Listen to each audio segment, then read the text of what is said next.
Hello दोस्तों, nursing वाला knowledge पे आप सबका स्वागत है। मैं प्रांशु गोस्वामी फिर से एक नए टॉपिक के साथ आया हूँ। एमएसएन सेकंड की first unit ENT disorder. ENT disorder में हमने स्टार्ट किया था ईयर में हमने पहला टॉपिक जो कंप्लीट किया था। इससे पहले एक्सटर्नल ईयर डिफॉर्मिटीज में सबसे पहला हमने क्लियर किया था कि ओटाल्जिया होती क्या है। तो उसका वीडियो हमने अपलोड भी कर दिया है। आई होप कि आप लोग ने देख भी लिया होगा। और फिर उसके बाद जो आपके सिलेबस में सेकंड टॉपिक जो है उसके ईएनटी में फॉरेन बॉडी इन ईयर। अब फॉरेन बॉडी होती क्या है, पहले तो ये हम जानते हैं कि फॉरेन बॉडी होती क्या है। फॉरेन बॉडी वो ऑब्जेक्ट होती है, फॉरेन बॉडी वो ऑब्जेक्ट होता है जिन्हें हम किसी चीज में यूज करते हो, या फॉरेन बॉडी कोई ऐसा ऑब्जेक्ट जो बाहर है।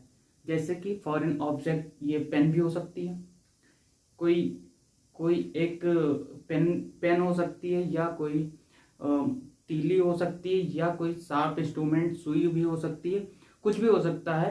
ठीक है, लेकिन इसमें फिर इसमें बात करते हैं foreign body in year. Foreign body है क्या?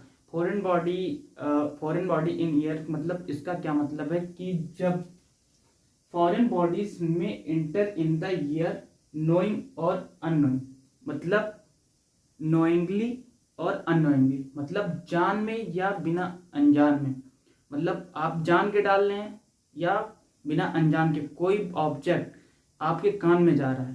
ठीक, when adult try to clean the auditory canal, क्या होता है, बहुत से एडल्ट जो मेल्स होते हैं, मेल्स हो या फीमेल्स हो, कोई भी इंसान हो, कभी कभी क्या होता है कान में खुजली होने लगती है। ऑडिटरी कैनाल जो ईयर पाथवे होता है, ऑडिटरी कैनाल, उसको लोग क्या करते हैं क्लीन करने के लिए, या जो ईचिंग होती है उसको कम करने के लिए लोग कोई फॉरेन ऑब्जेक्ट को कान के अंदर डालते हैं, जिससे कि क्या होता है कम हो जाए, ईचिंग को रिड्यूस करने के लिए डालते हैं।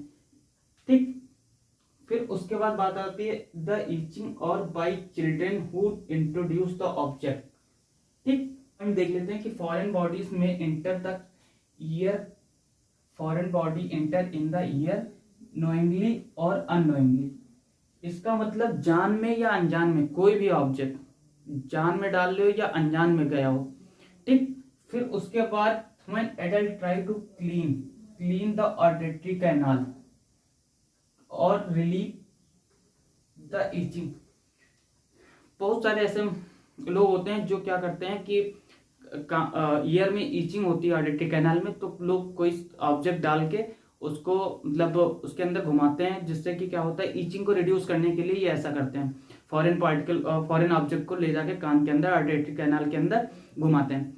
ठीक, दूसरी बात ये थी कि by children who introduce the object, मतलब कोई भी बच्चा हो क्या होता है कोई फॉरेन ऑब्जेक्ट क्या होता है कान के अंदर डाल लेता है, ईयर के अंदर, मेट्स हो या इन एनिमेट्स हो। ठीक, तो वो ऑब्जेक्ट क्या होता है बच्चे कान में डाल लेते हैं, जिसके कारण क्या होता है उनको पेन भी होता है, ज्यादा दिन तक पड़ा रहता है तो उसमें क्या होता है इन्फेक्शन भी हो जाता है। ये थी फॉरेन बॉडी।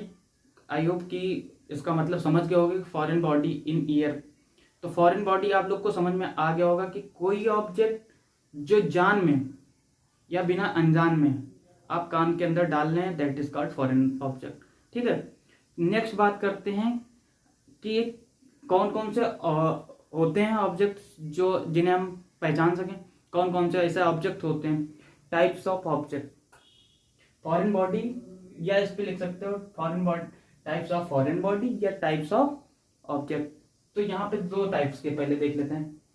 पहला इसमें दो टाइप्स दिए हुए हैं। पहला क्या है एनिमेट्स, दूसरा है इन एनिमेट्स। एनिमेट्स जो होते हैं लिविंग ऑब्जेक्ट होते हैं, और इन एनिमेट्स जो होते हैं नॉन लिविंग होते हैं। ठीक है, अब एनिमेट्स के एग्जांपल समझ लो। इंसेक्ट, ये लिविंग है। ठीक है, ये लिविंग ऑब्जेक्ट है इंसेक्ट, कोई कीड़ा हो बैक्टीरिया। ये फ्लाइज, ठीक है, मक्खी जो उड़ती रहती है कभी कान में चली जाती है। मैगोट्स एक कीड़ा होता है, मतलब छोटा सा कीड़ा होता है। ठीक है, बैक्टीरिया होती हैं जो ये कान के अंदर चले जाते हैं, मैगोट्स। ठीक है, अब बात कर लेते हैं इन एनिमेट्स की। इन एनिमेट्स नॉन लिविंग होते हैं।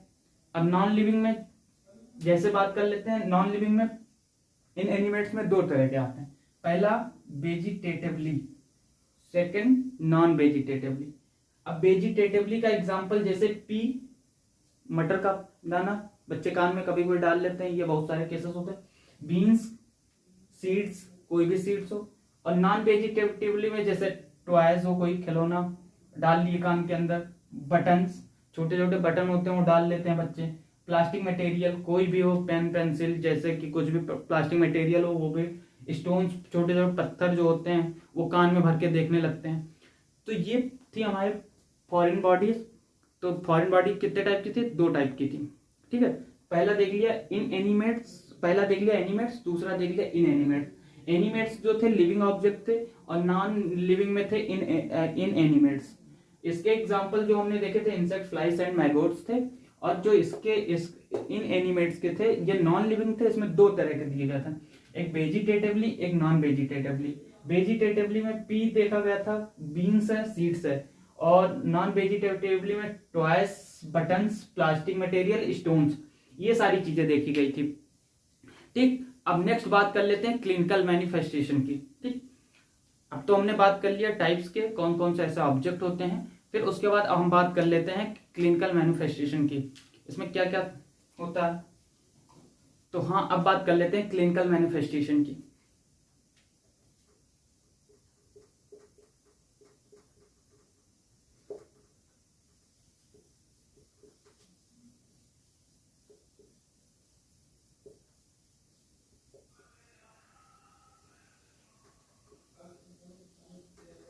अब क्लिनिकल मैनिफेस्टेशन में क्या क्या देख सकते हो? अगर कोई फॉरेन ऑब्जेक्ट कान के अंदर गया है तो क्या हो सकता है?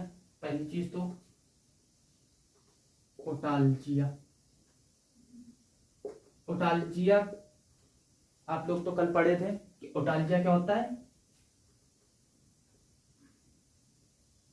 ईयर एक, ईयर एक का मतलब कान में, कान का दर्द,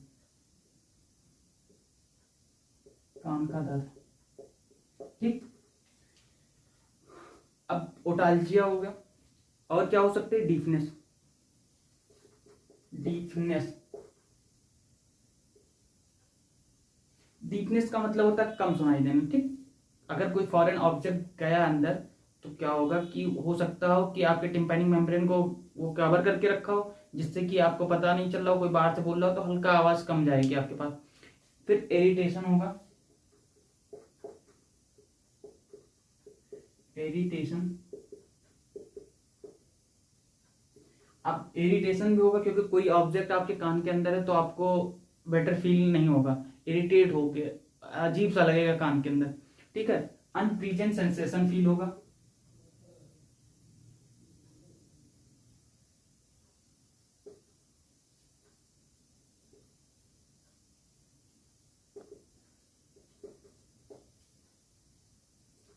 अब अनप्लीजेंट सेंसेशन फील होगा क्या? कान में अजीब सी आवाज आएगी, जैसे लगता है साए साए साए, या अजीब सी आवाज होती रहेगी, सेंसेशन, ठीक। उसमें बर्निंग सेंसेशन भी आप फील कर सकते हैं क्योंकि किसी इंसेक्ट की वजह से हो सकता है कि बर्निंग सेंसेशन भी फील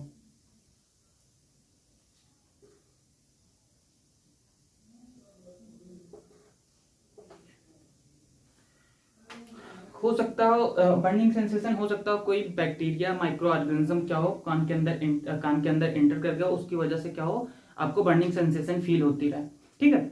तो अब ये बात हमने हमने किया था बात कि क्लिनिकल मैनिफेस्टेशन की बात कर रहे थे कि इसमें सबसे पहले देखा था ओटालजिया। ओटालजिया कोई ऑब्जेक्ट कान के अंदर जाएगा तो पेन तो आना ही है, तो उसे ओटालजिया, ओटालजिया को कहते हैं ईयर एक, कान का दर्द, ठीक। दूसरा डीफनेस, मतलब भारी भारी सा लगेगा हमेशा, मतलब डीफनेस का मतलब ये होता है कि भारी भारी, कान तो भारी लगे लेकिन जो आप कोई बाहर से बोल रहा है तो आपको आवाज हल्की से कम जाएगी।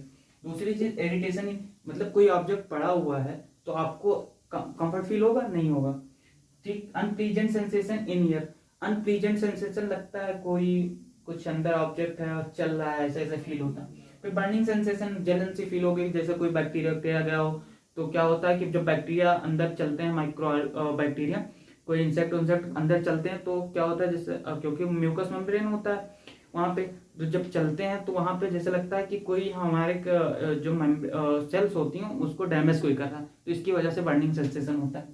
ठीक, अब नेक्स्ट बात कर लेते हैं डायग्नोस्टिक इवेल्युएशन की।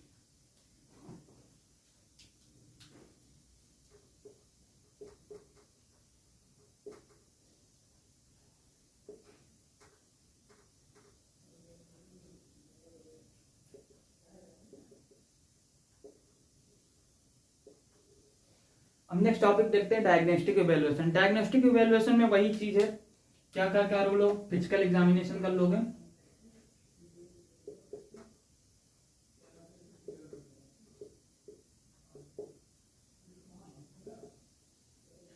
हिस्ट्री कलेक्शन,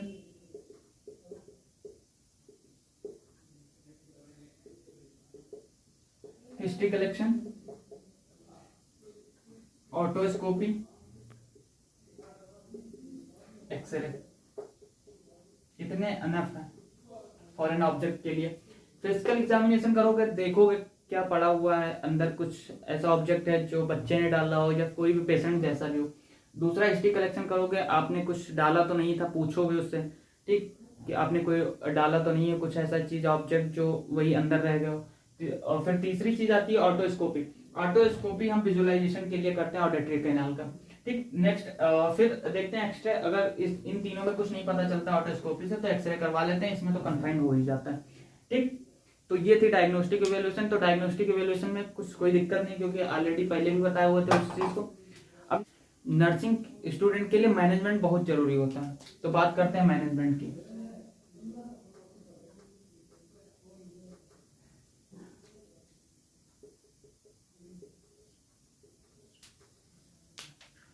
अब मैनेजमेंट में क्या देख लेंगे, जब कोई इंसेक्ट एंट्री किया हो ऑडिटरी कैनाल में तो उसमें क्या करेंगे, ईयर ड्रॉप डाल के इरिगेशन करेंगे। ठीक, ईयर ड्रॉप डाल के इरिगेशन करेंगे जिससे कि कोई ऑब्जेक्ट या बैक्टीरिया गया हो, या ईयर ड्रॉप डालने से ये होता है कि कोई या बैक्टीरिया हो या मतलब कोई ऐसा इंसेक्ट्स गया हो जो मतलब वहां अंदर जाने के बाद वहीं रुक गया हो, आ नहीं रहा, तो उसमें क्या होता है कि हम जब ईयर ड्रॉप डालते हैं तो क्या होता है, लिक्विड होता है, लिक्विड डालने के बाद क्या होता है, वो चलने लगता है, इधर उधर भागने लगता है, तो उसकी वजह से हो सकता है वो बाहर निकल जाए। ठीक, और इसमें जब नर्सिंग मैनेजमेंट में तीन चीजें हम जरूर याद रखते हैं, use following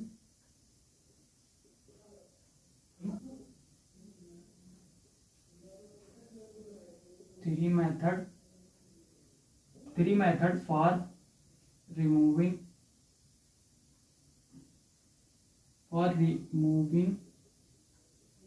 foreign body.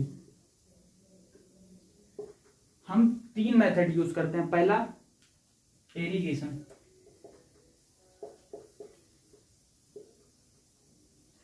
First one बात करते हैं एरिगेशन। एरिगेशन ये सबसे सक्सेसफुल मेथड होता है एरिगेशन। अगर कोई बैक्टीरिया गया हो या कोई ऑब्जेक्ट हो तो पहले एरिगेट करते हैं, जिससे ये हो कि मतलब एरिगेट करते हैं उसको आराम से, कोई मतलब एक पेन टाइप की होती है जिससे क्या होता है आराम से उससे हम एरिगेट करके बाहर निकाल लेते हैं। सेकंड आता है सक्शन।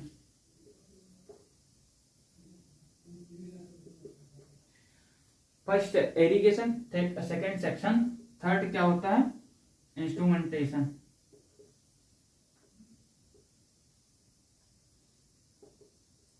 ठीक, हम पहले नर्सिंग मैनेजमेंट में बात कर लेते हैं कि अगर कोई इंसेक्ट या बैक्टीरिया अंदर गया हो तो पहले हम ईयर ड्रॉप डालेंगे जिससे कि अगर निकलना हो तो बाहर निकल जाए। अगर नहीं होता तो हम तीन मेथड को फॉलो करते हैं, use following three method for removing foreign body. पहला एरिगेशन, दूसरा सक्शनिंग, तीसरा इंस्ट्रूमेंटेशन। एरिगेशन में क्या होता है, क्या करते हैं कि एक ऑब्जेक्ट होता है पेन टाइप का, तो उससे क्या होता है एरिगेट कर लेते हैं। अगर उससे भी नहीं हो रहा तो सक्शन करते हैं, क्या करते हैं ईयर ड्रॉप डालते हैं, उससे सक्शन कर लेते हैं जिससे कि क्या होगा, अगर कोई ऑब्जेक्ट निकलने वाला हो तो निकल जाएगा। अगर ये दोनों सक्सेसफुल नहीं होता तो क्या करेंगे, थर्ड क्या करेंगे, इंस्ट्रूमेंटेशन। इसको हम अंडर लोकल एनेस्थीसिया के अंदर देते हैं।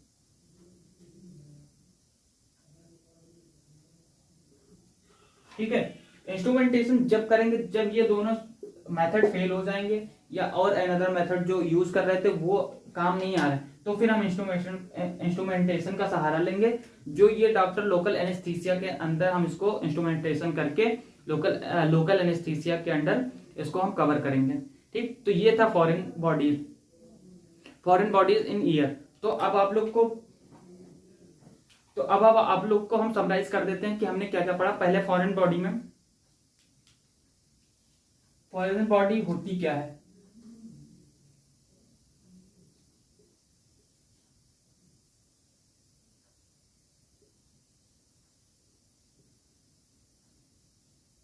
फॉरेन बॉडी होती क्या है, मैंने बताया था कि फॉरेन बॉडी वो ऑब्जेक्ट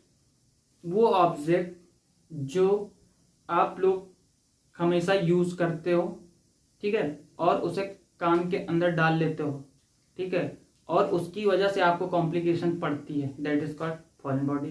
ठीक है, एक तो नॉन एंगली, एक अननोन एंगली। नॉन एंगली में क्या था कि हम जान के अपने कान को क्या कर रहे थे, क्या होता है, ईचिंग हो रही थी, उसकी वजह से हम कर रहे थे। अननोइंगली मतलब हम जान नहीं पाए, पता नहीं क्या इंसेक्ट चला गया, क्या चला गया, उसकी वजह से फॉरेन बॉडीज। ठीक, फिर उसके बाद फॉरेन बॉडी को फिर इसके टाइप देख लिए, टाइप्स ऑफ फॉरेन बॉडी।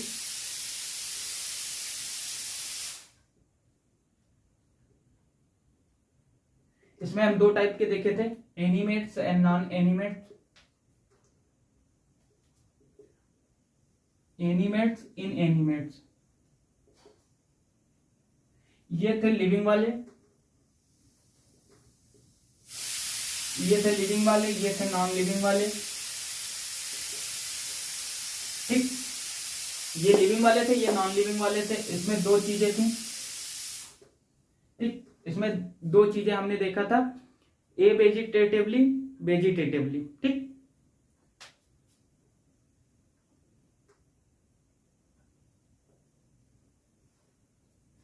ये वेजिटेटिवली, ठीक है, वेजिटेटिवली, ये वेजिटेटिवली, इसके अंदर दो थे। ठीक, तो ये बात आपको समझ में आ गई। तो फिर थर्ड बात की थे क्लिनिकल मैनिफेस्टेशन की।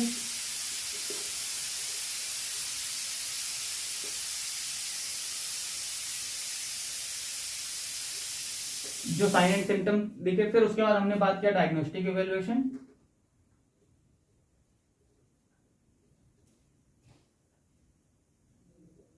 और फिर नेक्स्ट बात की